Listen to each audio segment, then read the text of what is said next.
local headlines this morning and get you served. And then we get your reactions to the local headlines on Freshly Pressed on Smooth 98.1 FM. My name is Omatseye Atsenuwa.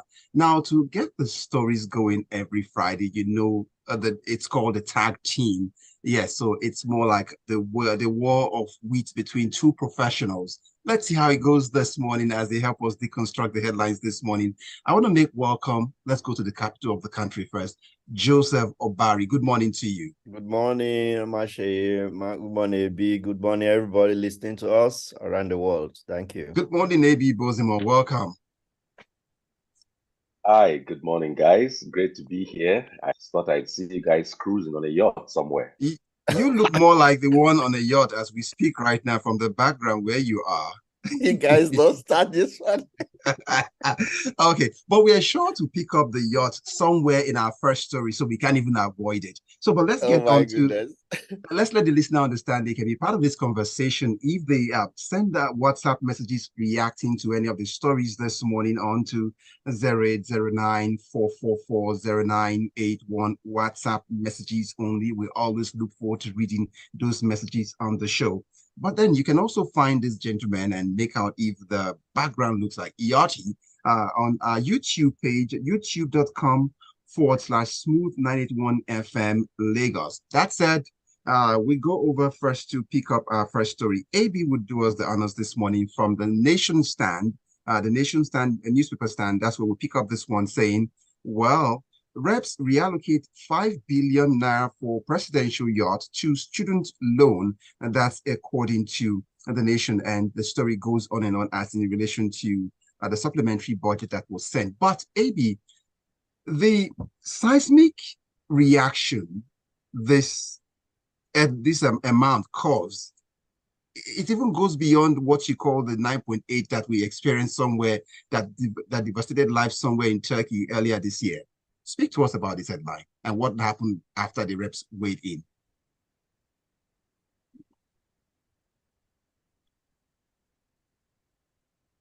Well, arguably, the story of a certain budgetary allocation for what was described as a presidential yacht was a major newsmaker in the past few days. This headline states that in their job of oversight, the House of Representatives have struck off that line item and rather allocated the sum formerly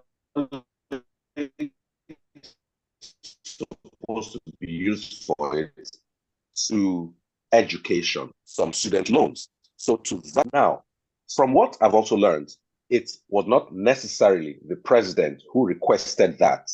Apparently, it was the Navy who had called for some form of a tactical vessel. Maybe they decided to title it as presidential yacht, and that may have been a miscommunication. Be that as it may, in the sensitivity of the current times in Nigeria, it is extremely important to be conscious and careful, even with your choice of words and vocabulary. There is no context and condition under which the word YACHT, by the way, pronounced as yacht, not yacht, and other things I've been hearing all over the place. Okay. There is no context where that word can be associated merely with tactical. It has luxury attached to it. And when you have a president who claims that he is aware of the deprivations of the people, seeming to hand over a document. You see, you cannot extricate the president from this because any document that you sign, you take responsibility for its contents. Indeed, if a letter is given to any of us now that has as one of the line items, you shall be incarcerated for 90 days, you will spot that, you will say why, and you will strike that out. So if there's a yacht as part of your document, you own it. So I don't buy the presidency now trying to shelve responsibility. I think that's actually quite puerile. But funny enough, the Senate has not done the same thing. The Senate, the home of the 160 million naira SUVs, has said, oh, by all means, continue with that yacht in the budget. So maybe there'll be a form of convergence between these two houses, and we might decide later on whether or not the yacht will be included. But, I just think it was highly insensitive in the context of our times for that notion to even And come that out. takes us away now to our next paper as we get Joseph Obari into this one. Please weigh into this one. The Guardian newspaper. President Tinubu, National Assembly urged to ensure due process on award of pre-shipment of oil and gas contracts. I would like you to bring your wealth of expertise in this terrain from the past into it and talk us through what does this really mean? Actually, the story is emanating from a protest by a group, and which is more or less like fighting as a lobby group for those who are involved in the consultants for pre-shipment and inspections of oil and gas cargo leaving Nigeria, and also whatever is imported. Just as in most other kinds of shipment, there are people, agents who play these roles. What they did was there was a bid for companies that would do this. And this group is alleging that the bid had been done, certain companies participated in the bid, and now, curiously, they have only two companies out of those who participated in bid have been issued letters, and some names that didn't participate in the bid at all, yes, are now listed, and what has been released by government, and they are pointedly, accusing the president's chief of staff as a mastermind behind the infusion of names of those who don't have track records in these processes. They're alleging a sabotage of the due process for these consultants and those who are playing this role. And if it is true, it is very, very sad, and too early in this administration for scandals of this kind to be breaking out now. You expect that it just tells the story that it's business as usual. Nothing really has changed.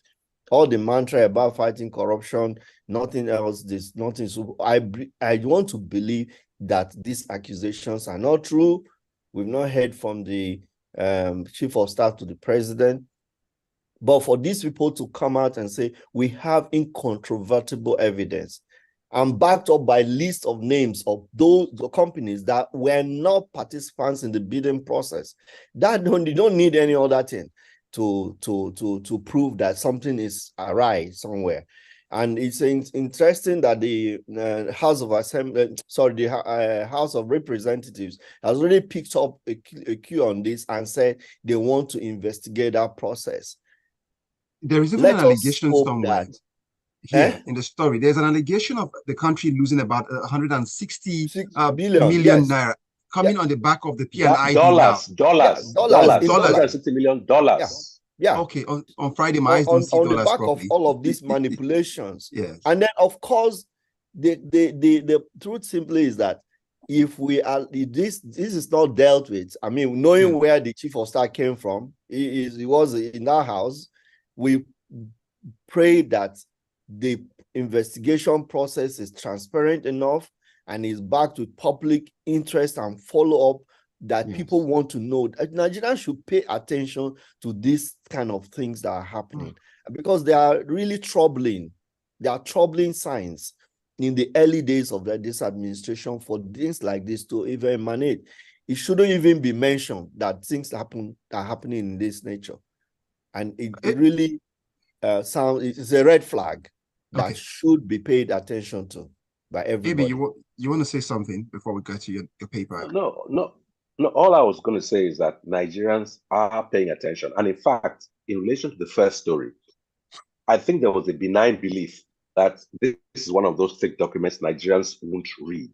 They were shocked that things like the yacht were extracted and were made a headline. And so they have had to backtrack. Nigerians are paying attention, but sometimes it's quite wearying when you keep having headline upon headline that don't really add up. Next story. So on the back of that yacht thing, it's the response from the government is so very silly that it just ridicules the presidency. Because the truth that the Navy actually manages the fleet for the president if it's a ship, just as the Air Force manages the fleet for the president for his flight. So when you now give us the impression of the Navy wrote something and all that, it is the Navy, it's just so childish. The US president's aircraft is called Air Force One. I mean, so it's just common knowledge that people should know that you don't come up and say those things and think it's an excuse. Okay.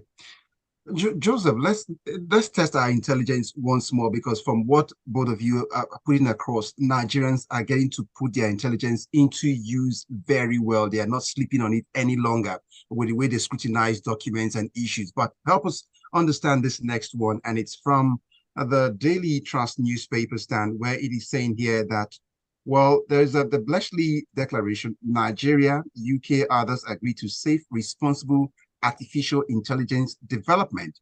As you help us guide us through this story, the details, are we really, as a country, Nigeria, in the race for artificial intelligence in the first place? Should we have been at this conference? You really hit the nail on the head. I looked at that headline carefully, and the one thing that lets that headline pass, in my view, is that it's phrased thus: Bletchley Declaration, Nigeria, UK, others agree to safe. They didn't say, inside the work, they said, we have joined leading AI nations. They didn't say we have joined other leading AI nations as if we were one of them. That's, on the jocular side. AI is a phenomenon. At one time, people like us can remember when there was no internet. We can remember before there was Google, there was something called Yahoo. There was something called Alta Vista. Now, Google is a verb. AI has that same potential to become de rigueur. It will no longer be thought of as a development, but just a thing. And inherent in that are certain dangers. We all know about deep fakes and so on.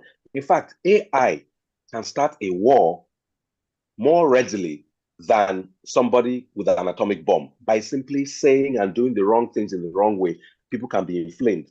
And so nations of the world are saying, you know what, AI, with all its great potentials, we must be careful. It's the very same way why those who have explosives that can be used to, make bombs and so on, explosives like that are controlled. You shouldn't just be able to walk into this shop and buy them, because there could be danger to the larger society. So Nigeria, at least, is signatory. I look at it on the other side.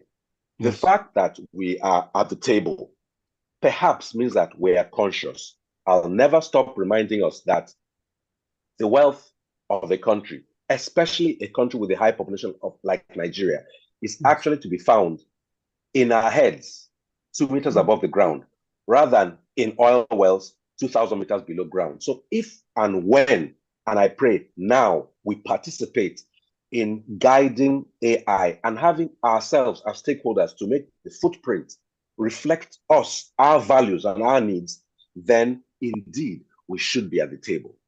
And when at the table, we must make a difference. Yeah, just a perspective to this is that even though Nigeria may not be a leading AI country, we've got very young population that is active in the cyberspace, and they have got the developments in that sector so far has shown that Nigerians have incredible ability to adapt any technology in this sphere and begin to use it. In fact, there are many Nigerian developers today in Nigeria and outside that are counted on. And it's even if we are not really producers of the AI, but we can be impacted very seriously, and especially in the information management space. A lot can happen. Of course, we are already seeing videos, like he mentioned, deep fake and all that. So it's important that we're at the table at this critical moment. Well, thank you so much, Joseph and AB, for your interventions. So let's quickly drift now to your paper from the Punch newspaper stand here. And the Punch newspaper here comes saying, reps asked the attorney, that's the Accountant General of the Federation, AGF, to explain 100 billion naira COVID-19 fund spending. Well, the fire is over. The smoke is gone. Now the suit is below. We want to begin to ask the right questions. So do you see this as one of those questions asked, and then after this headline, we don't even know what happens again, Joseph? That's the first thing that came to my mind when I saw this story, is that, is there a sincerity of purpose? Those who are clamoring to investigate this, are they doing it for national interest or some personal interest? Is it that some people are just going after the local and they want to be participating in the sharing of the money? Because we all know what happened with COVID funding.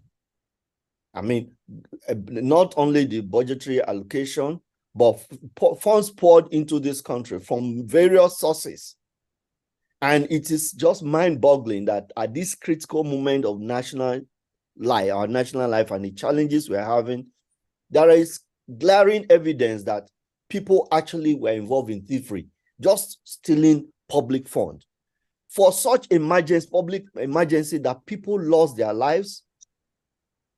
During the COVID period, I went for COVID tests in a particular state, and we aggregated in one location where there was even no seat for us to sit down. No seats were provided. People were sitting on stones under the stand in a stadium. There was not even a canopy. Yet fund was voted for this whole process.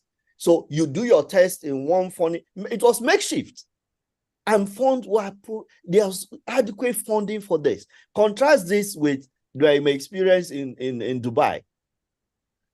It was like you were entering a hotel. The booths were air conditioned. There were television screens everywhere, and you get your result in 12 hours.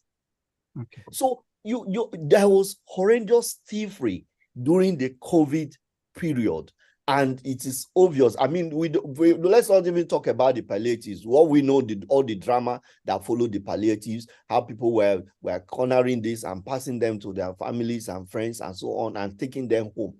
We know all of these things, but accountability. If the House of Reps really has sincerity or purpose here, we want to see it demonstrated that they call these people to give account, and there should be consequences. There should be consequences. If people are indicted, they should be arrested because it's blood money. Okay, so that's it. Thank you so much, Joseph Obari. But we'd like to remind the listener, we shall be getting to your messages. We see them pouring there already. So, but just make sure yours will be among them, reacting to these headlines this morning. Once again, as a WhatsApp message to 0809-444-0981. That's where we expect to read all the messages on Freshly Pressed this morning. Now, let's drift away to the Punch stand, where we pick up this headline. It's saying Jigawa spent 500 million naira on toilets. Dig us into this before we get excited by this headline on toilets, and then see if really it was golden toilets or something else added to it. Well, the state has announced that they have spent a total of 500 million on improved toilets in schools, hospitals, markets, and motor parks. This is a very important development because they are the only state in Nigeria that can be declared right now as an open defecation-free state. It is critically important, especially in schools, for hygiene and other reasons, that there is access to sanitary facilities. We've heard the stories of how in schools, especially with ladies, you need running water. Now, the toilet is good to have, but a toilet is only a part of it. That must mean you have created running water in a sustainable manner. Because I think it would be a pity to have a toilet and you are still carrying a bucket or something. I would hope that these have maybe some solar water pumping facilities. Maybe I'm being over ambitious, but why not? When we can buy X, Y, Z, we can propose yachts. Surely 500 million for toilets would not be too much for the good of people. Think about the places they said: schools, markets, motor parks, places where a lot of people tend to be. And everybody knows that the call of nature can come at any time. So I think this is a very good initiative. I would hope that the funds correlate with what they have been able to deploy. And arguably, because they've attained that United Nations marker as number one one and only open defecation state, free state in Nigeria, there's kudos to the government of that state. I think they're prioritizing some of the right things. And side by side with that, I hope they'll prioritize other things like education and so forth. I see the dates there. The timeline is set to be 2025, and by this is 2023 yet to end, and they are achieving that already. They are already achieving it. And so what's happening to the other 36 states and the other 35 states and the FCT? Okay. They claim, many of the other states claim to be advanced, yet they are still in that list of open defecation toilet conscious states. So let other states. Yeah, even here in Abuja, of course, it's a common thing. Some areas, people do it. Okay.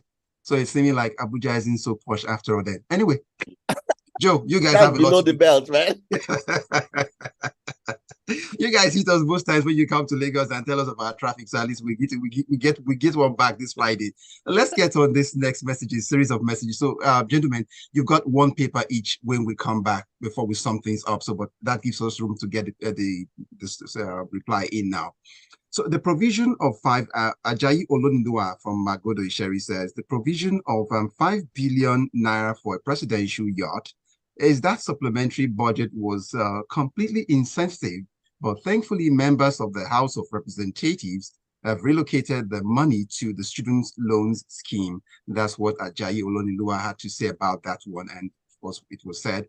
Z-Man from Bristol says the 5 billion for the yacht was just a smokescreen to divert our attention.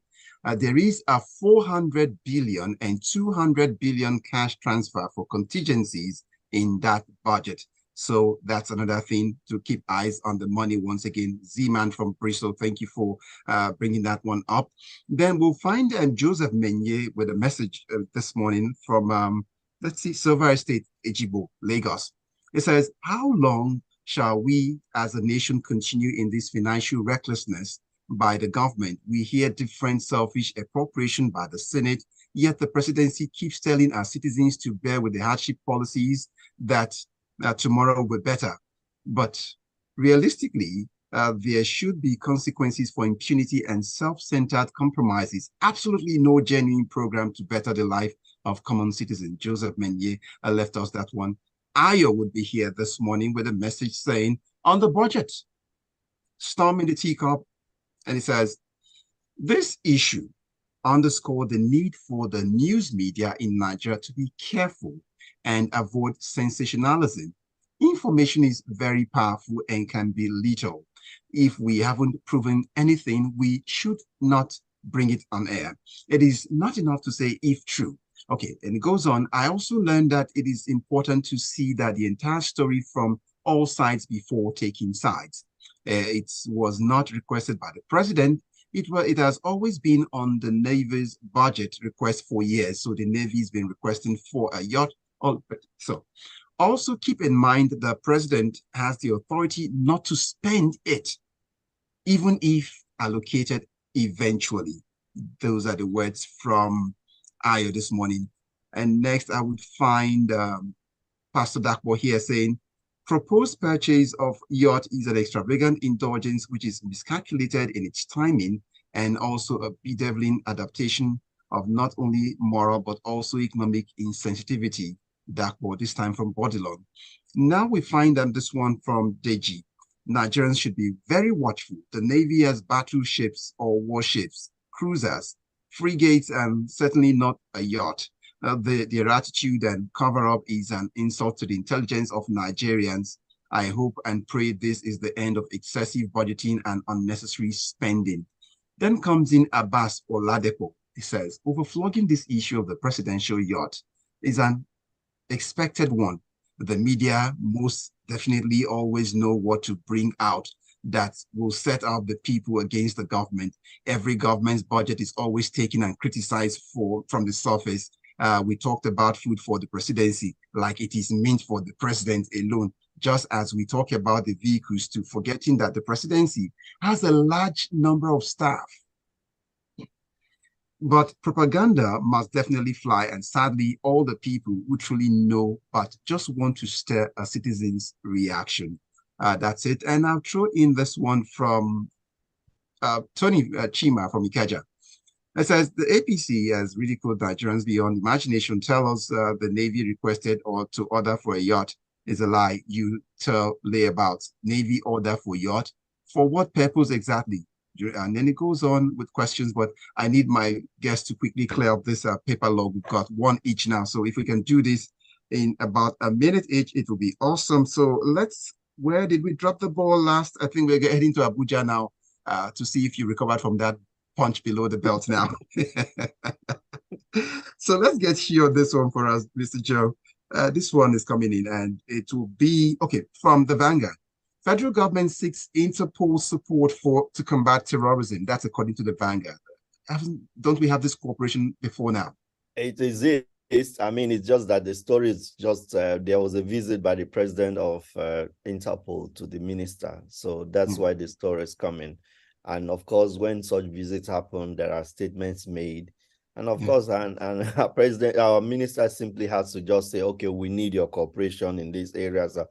The National Central Bureau for Nigeria is located in Abuja for Interpol. It's located in every 193 member states of Interpol. So it's an international crime organization, police organization that interfaces with all the police formation of the countries, member countries. And simply that's what it is in Nigeria. So we expect that Nigeria will tap into the huge resources of Interpol, particularly in cross-border crime control. Yes. And we know what we are going through in Nigeria now. I mean, the law, but apart from Interpol, we need to be on the driver's seat on the management of this whole thing about anti-terrorism. I don't think we've done that so well as a nation. That takes me to AB Bozimo to conclude this one with a punch. If you can breeze us through this one in a minute. Ondo cocoa farmers protest hoodlum attack and seek police protection. Number one, we have hardworking farmers doing God's work. In that case, they must be the most valuable people in the country. And they say they've been experiencing attacks by hoodlums. And this came after some kind of court ruling was granted in their favor. So I believe the police, as the chief law enforcement domestically, should ensure that those hoodlums are tackled, tracked, and terminated, because we need to protect any part of the country that is actually doing productive work. Okay. Thank you so much. Our paper's done. Clear the tray already. So let's quickly throw in a few messages and then it's bye. So Tony from Marine Beach will say, it's amazing how people in leadership positions speak from one side of their mouth like they are aware of the suffering of the masses, but act the other way, looking for luxury of a yacht as if they've seen everything in the air, remaining water. Others staring the anger of the people going for expensive, exotic SUV, like they will drive it in the air at the end of the day. So sad. Tony from Marine Beach. And our final message here comes in from Wale. It boils down to the use of a yacht, luxurious. If they had said purchase of battleship to fight against pirates, etc., people would probably not talk. You buy stuff, let Nigerians know why and the benefits. That's how Wale would sum up the conversation on that presidential yacht. And so, thank you to Joseph Obari for your time today. Thank you too, Mashe. Thank you, AB. Thanks, everybody. I want to say thank you to AB Bozimo for your time as always. It's been awesome. Thanks. Thanks for having me. Agree, disagree. Let's talk about it at AV Bozimo on all platforms. Thanks. Okay, Have and a great weekend ahead. okay, and Joseph, where can they find you after now? Oh, Joe Obari on Twitter, and then of course Joseph Obari on other platforms. Okay, thank you very much. This is how we say thank you so much to everyone who sent in their messages and to those who listened. My name is Omatseye Atsenuwa. Good morning. The headline.